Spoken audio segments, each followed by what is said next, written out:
Hello बच्चों, चलिए प्रश्न पढ़ते हैं। अक्षों के बीच रेखाखंड का मध्य बिंदु बी ए कोमा बी है। दिखाइए कि रेखा का समीकरण एक्स बटे ए प्लस वाई बटे बी बराबर 2 है। तो मुख्य अवधारणा, तो हमारे प्रश्न में सरल रेखा की समीकरण के बारे में बात की गई है। तो जहाँ अंतःखंड की बात हो रही है, क्योंकि एक्स एक्स अक्षों के बीच रेखाखंड है, तो यहाँ से एक्स अंतःखंड और वाई अंतःखंड होंगे। तो इस रूप में हमारी जो समीकरण होती है वो होती है एक्स बटे ए वन प्लस वाई बटे बी वन बराबर 1। तो अब हम प्रश्न के बारे में बात करते हैं।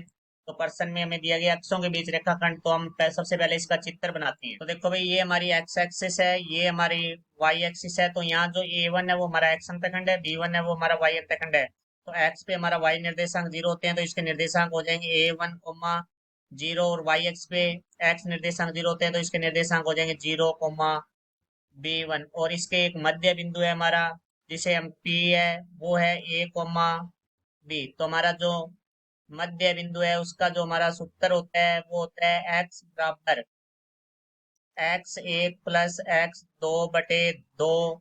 और वाई बराबर होता है हमारा वाई एक प्लस वाई दो बटे दो। तो यहाँ से हमारा ये ए वन कोमा जीरो है, ये बिंदु हो जाएगा एक्स वन, और वाई वन ये बिंदु हमारा हो जाएगा एक्स टू और वाई टू, जहाँ ए और बी हमारे हो जाएंगे एक्स कोमा वाई। तो यहाँ से एक्स का मान हमारा ए होगा, तो ए बराबर हमारे पास आ जाएगा ए एक प्लस जीरो बटे दो।